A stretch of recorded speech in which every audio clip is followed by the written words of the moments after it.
We got a Gary Payton career high. We had a Jimmy Butler triple-double.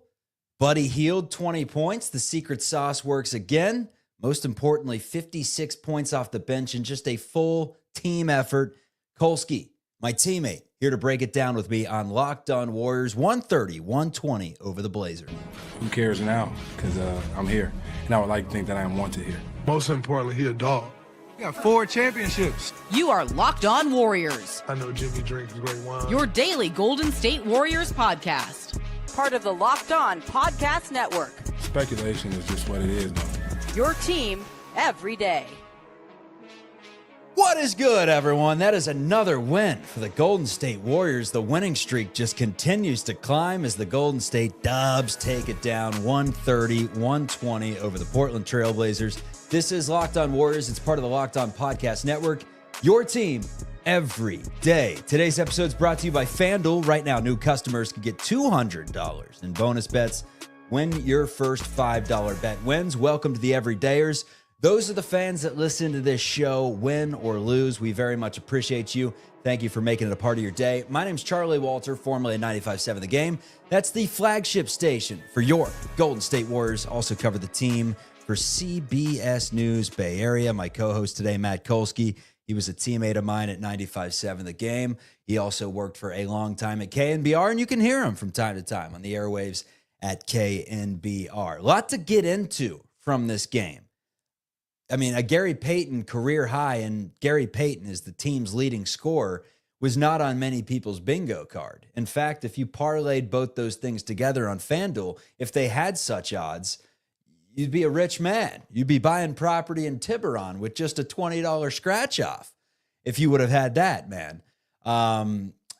Overall, though, my big takeaway from this was I thought the Warriors brought the energy in a game where they could have come out a little bit flat.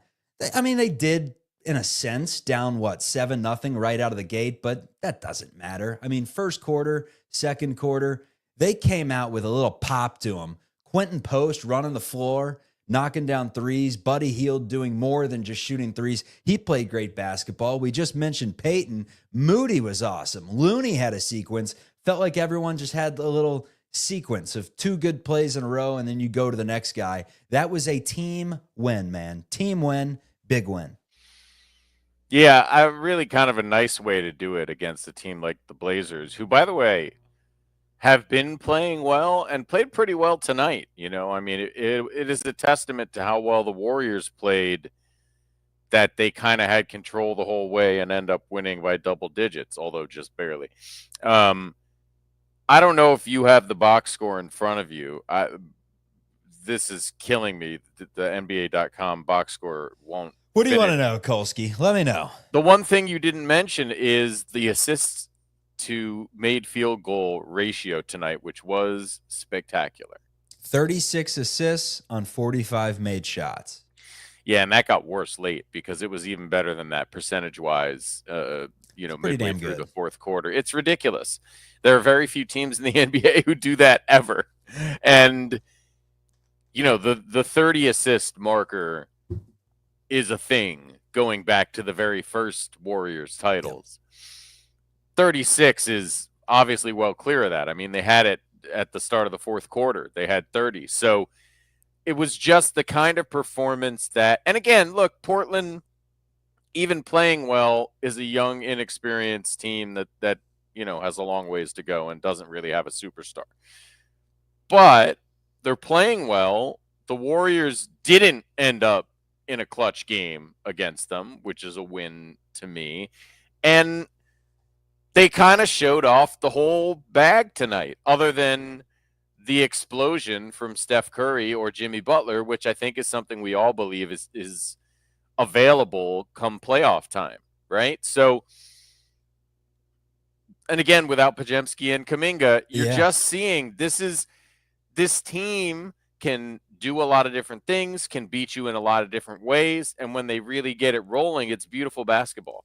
And that's what it was tonight. Unlike Detroit, where it was, a knockdown, drag out, bloody fist fight the whole way. Portland doesn't really defend like that. They played free flowing all night tonight, and they really looked good. No, it's interesting because it was very similar to the first time these two teams played.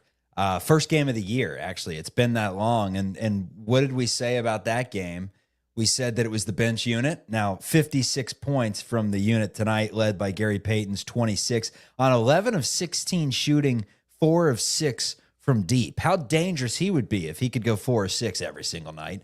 Buddy Hield, 6 of 9 from 3 off the bench. Also had 7 assists. One of Buddy's best games as a Golden State Warrior as he puts 20 up on the stat sheet. So really it was the bench unit like that first time they played, and then it was also just the shooting. Yep. 21 of 41 from deep. That's 51%.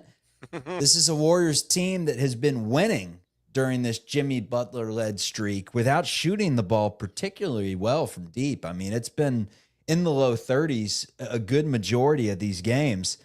You see how hot they can get, and when they get hot, how good they can look, which my question is, I mean, how was Portland able to hang around? Not that it was ever close, not that this game was ever in doubt, but you would think with the way the Warriors played that they would have waxed this team by 30, and that's a testament to Portland. They've really got good young players. I mean, Avdia and Simons in particular were awesome tonight, and I think that's the beginnings of a core that can win games. You know, unfortunately for them, I think Scoot Henderson was supposed to slot in above those guys. You know, they're kind of missing the A1, but they got kind of the two supporting players. Klingon looks like he'll be a legit big guy, and if he can learn to shoot, that makes him really dangerous. You know, you see, he saw Post. He made Post look small. Standing next to each other. It's crazy. I mean, Post is 7 feet.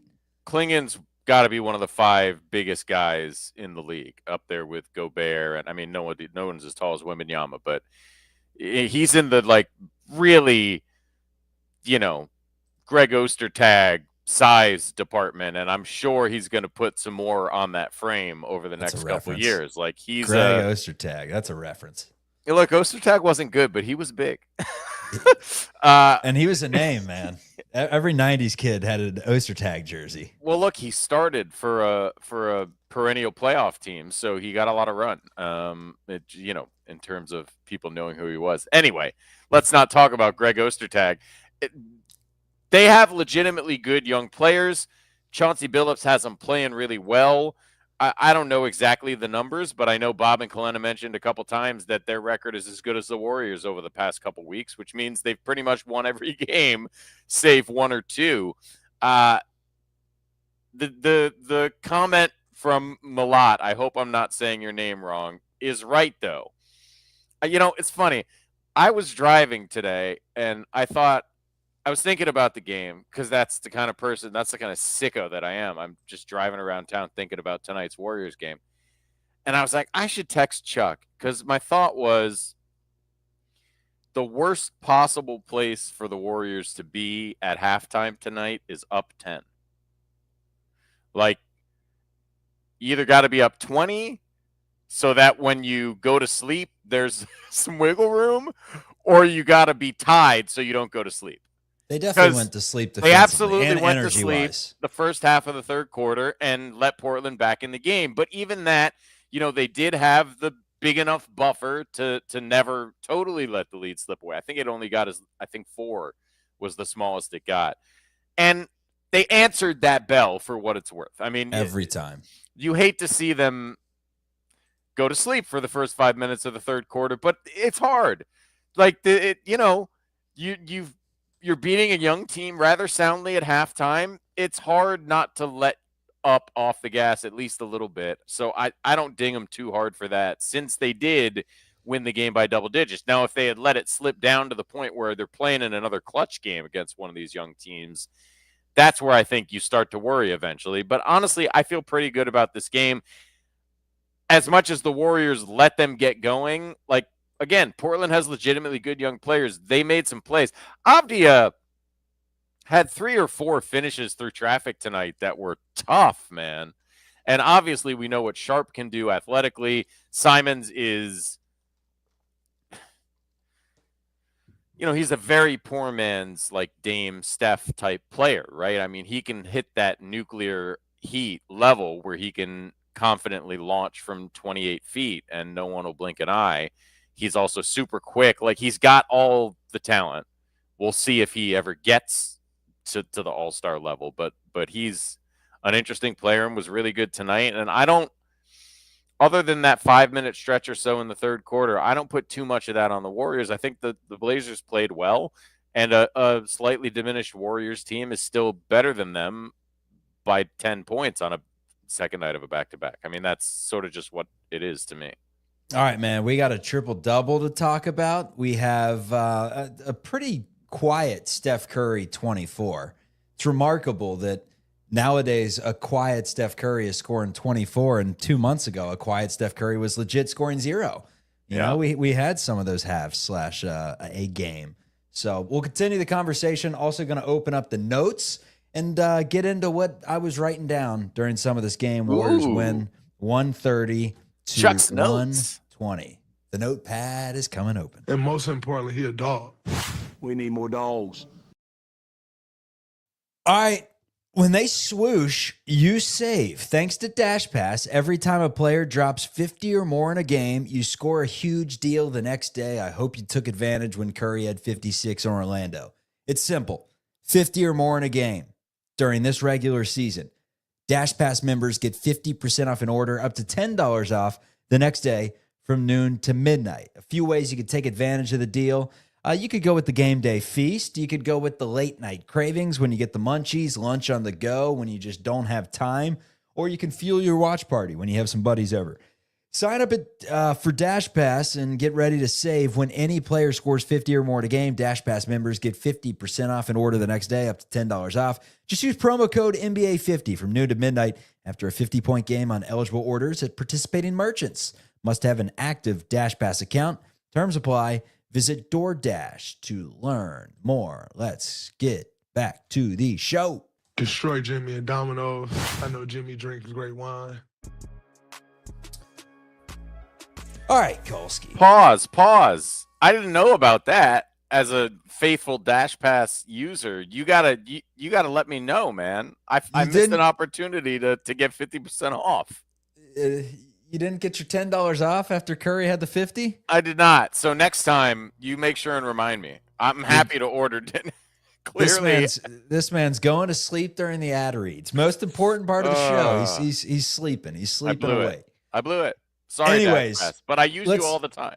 Let's go through the notes. I like to sometimes watch the game on the Peloton. We hike up a mountain on 12 incline on like 3 miles per hour. So is that a treadmill, your Peloton? It is, and it's a great sweat, man. The 3 miles per hour, 12 incline, it gets the job done. And I just watch the game in the background and take notes on the phone while I do it. And the notes were, I've gotten to some of these, high energy early. Starting with Quentin Post, man. He was blocking shots, had 4 of them in the game. He was legit running the offense at times, just bringing the ball up the floor, looking for a shot off creation, nailing threes. Let's start there. I think the Warriors, and you've mentioned this, that they may have a center that can play in this league for a minute and be effective. He's really, really good, man. And it's not just the shooting ability, it's his overall game. For someone that size, he's extremely skilled, pretty good hands, not great at finishing around the rim. I would say that's his biggest flaw right now, at least in my opinion. To me, that's a yet. Like, he's 7 feet tall. He's pretty close to the damn thing. I think he'll figure that part out. I really do. Look, some guys don't, but I think he will. He's got some touch. He just gets a little discombobulated around the hoop sometimes. And I think, like we're still in his 30-something NBA game, So I'm not panicking about that. Here's what I would say about Quentin Post, right? I'm not going to go ahead and declare him an all-star center of the future or anything crazy. And there's so much to be determined about this coming off season, right? Obviously, depending on how they do, specifically what it looks like with Kuminga, what are they going to do with him? Those are all pre-post decisions. But what he does in all of those conversations is give you some flexibility to where if you're saying, hey, look, we're coming back next year and we want to start a center with Draymond, Jimmy, and Steph, you don't absolutely have to go get one to have that be your plan.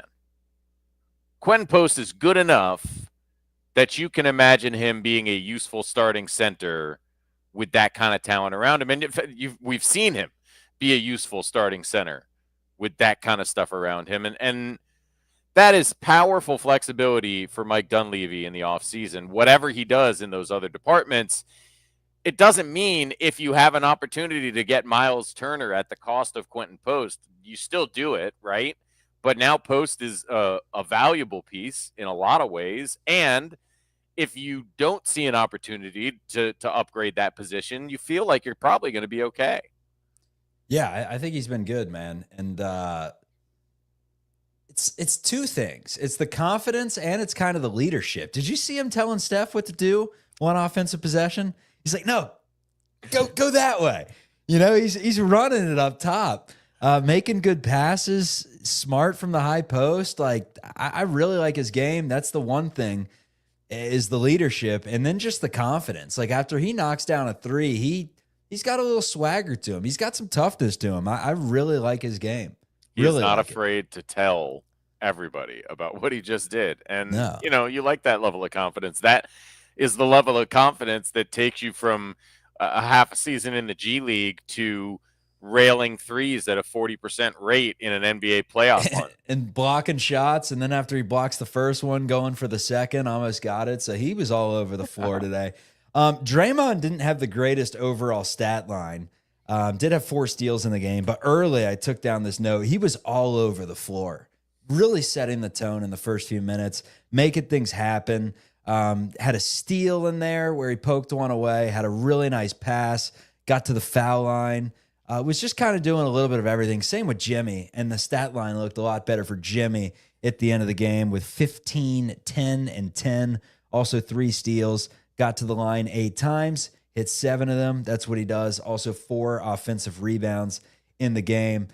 Let's go with a little Jimmy Butler, man. What'd you like from his game tonight? I thought he just did a good job of letting the game come to him and getting everyone involved. That's kind of what he does, man.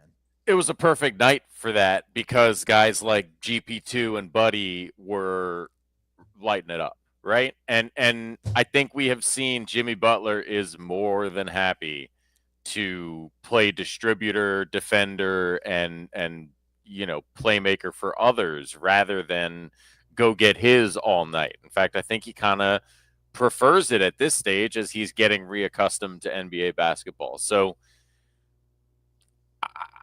I've watched enough Jim. This is what I expected. I have yet, if anything, the only thing that's been different than my expectations is he has been even more deferential than I expected. And I think there will be times where that goes by the wayside and he does impose his will on things, but I don't think he feels compelled to do that to stake his territory or announce himself.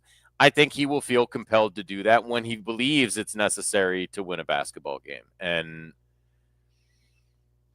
hard to say he's wrong given the record when he's playing. I mean, he has utterly changed this team. They're it's not just getting to the line, they're making all their free. They're 19 of 21 tonight. Yeah. How about that? It's been that consistent. Was unthinkable midway through the season. Unthinkable. That he has completely changed the approach, the execution level, the turnover battle tonight. I mean, they had a bad stretch and ended up with 17, but the entire first half, they barely turned the ball over. I think they had 4 maybe in the first half. The way he's changed this team with his presence is kind of remarkable, especially given that how well established the character of this team was. He has been an absolute force multiplier for all the good things about the Warriors, and he has done an incredible job of limiting some of the bad that has plagued them for years now. And this is why when someone in the chat right after the trade happened, when I said, I don't know, folks, what do we think about this? And I read the stats out, the similar stats between him and Wiggins. That's why the box score doesn't tell the story, right? When it comes to basketball, he's just a winning player and changes everything that you're doing and makes his teammates so much better. And that's something that I had Festus Ezeli on the show today, recorded it for tomorrow. So you can hear Festus Ezeli on Locked On Warriors on Tuesday. Gonna be great. But that's something that he said Curry does, right? He makes everyone better around him. And it's the same thing that Jimmy does. And it's the Draymond. same thing that Draymond does. And you combine those three things together, and all of a sudden you get Moses Moody putting up 20, Buddy Hield looking like an effective basketball player. Like he had his moments today. But I want to continue the conversation with Steph. He's coming up on a milestone. More information on that and how close Curry is to 4,000 threes. That's coming up on Locked On Warriors. Forget that. We champs. Why you starting with that question? We got 4 championships. All right, today's episode is brought to you by our friends over at America's #1 sportsbook, that is FanDuel. I love March Madness. It is here, and FanDuel is giving you a chance to get in on the action like never before. Right now, new customers could get $200 in bonus bets when your first $5 bet wins. That is $200 extra bucks to use on everything from buzzer beaters to Cinderella stories, and even who's cutting down the nets with the futures. What you can do, you could pick your favorites. You can look into underdogs. You can stay in the action with live bets. It's easy and fast. When you win, you get paid instantly. There's no waiting around. One of the nice things I did actually last year, Kolsky, was I put $5 on every single underdog, every single lower seed or lower seed, and ended up coming out with actually a decent chunk of change. So you didn't hear that one from me. So visit FanDuel.com to get in on the college hoops action all tournament long. Let's get back to the show. Who can stop Steph Curry? Hopefully we'll never find out. Not many people stopping Steph Curry right now. You saw the numbers from a few games ago where he was averaging, 35 points on the road trip, upwards of 8 assists, playing just outstanding basketball, aging like the finest wine in Sonoma. Today, 24 points, 6 of 14 from the floor, hit 5 threes, 5 of 11, got to the line 7 times, hit them all, had 4 assists. A quiet game. But a quiet game for Curry in this last month is 24 points, 4 assists. So you'll absolutely take it. He's 2 away from 4,000, man. 4,000 3-pointers. He was 5 of 8 and 6 of 11 until he started hunting the record in the fourth quarter, up 15. So the final stat line kind of belies the night that he had. Really what he did was have an incredibly efficient 24 points, and that was more than enough because, again, supporting players did the job tonight. You got 66 points combined from Buddy Hield, Gary Payton, and Moses Moody, right? Another 11 from Quentin Post. A nice 24 from Steph and 15 from Jimmy Butler was plenty. So, he did. You could tell there was a buzzer that went off when they were up 15 with about 3 minutes left, where in his head, Steph went, it sure would be easier to knock this sucker out tonight and not have it hanging over my head in the first quarter on Thursday. And he didn't do it, but he tried. He tried real hard. And shout to him for doing it. He had one taken away on a Guy Santos moving screen. That was a tough one, but he also took some bad ones, and that's fine. He's earned that right. They were going to win the game. I'm not too pressed about it, but you can tell he doesn't like playing an important game with these sorts of things on his mind. He was the same way with the 3-point record. You could tell he just wanted to get it out of the way. I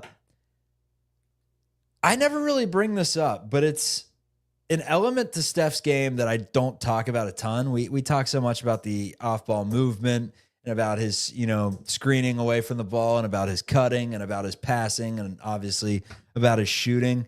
I wrote this in the notes during the game because his transition buckets, man, he is so automatic in transition, and he's always going up 1-on-2, going up against taller defenders. And layups are no gimme for the Golden State Warriors at times, right? I mean, how many times have we seen Draymond missing layups or whoever it may be this season? Like, layups have been an Achilles heel.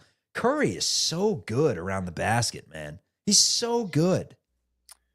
I mean, everything about his game that's not the three-point shooting gets diminished because of how incredible the three-point shooting is. That's the nature of the beast, but you're absolutely right. You know, I'll say this. There's a second reason that both his ball handling and at rim ability get overshadowed a little bit, and it has a name, and its name is Kyrie Irving.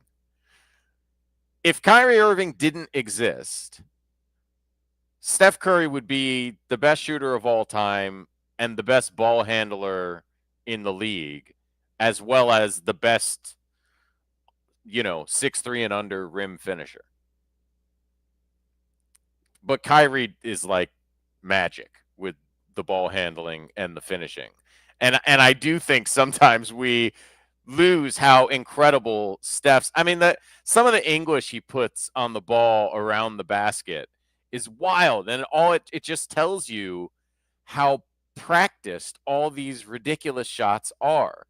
And like, of all the wild confidence that we see from Steph Curry, to me, the most sort of perfect and incredible display of his confidence is the ridiculous stuff that he practices, believing that he will both use and make it during an actual NBA basketball game. That, like, I guarantee you, Steph has taken literally thousands of layups in practice where he jumps into somebody holding some pads who like bumps him and spins around and like flicks it behind his head off the backboard, right? He's done that ridiculous circus thing thousands of times, right? And then obviously there are the ones that he couldn't possibly practice too, but like just the confidence to be like, yeah, I need to work on this 180 spin reverse layup off contact because I'm probably going to do that in the game is incredible to me. Man, this team right now is incredible. They believe. They do. I mean, they believe, and we've held our horses for the most part. We've got above our skis a little bit, but for the most part, we've been fair and balanced. There's no reason why this team can't do it, man. There's no reason. With a healthy Kuminga, healthy Podziemski, there's no reason they can't get there. Let's go that far. Yeah, I mean, I don't know if that's how That's not that they will. It's not that they will, but there's no reason they can't. I guess right. There's no reason they can't. They have enough talent. Things have to go incredibly right. They are still not in the top 3, certainly. They've won 10 straight with Butler in the lineup, man. 10 straight. Look, I just try to I'm telling you how I feel, even though this is not even a matter of me trying not to get out over my skis, right? It's just Oklahoma City, Boston, Cleveland. Those are 3 teams that have been this good all year long, have done it left, right, center against good, bad, road, home, everything, right? They have to be the 3 title favorites. But there's a group of 3 or 4 teams after that, and the Warriors are right in it. There's no reason they can't ascend higher if they get fully healthy and they find a way to make all the talent that they are going to end up having work together.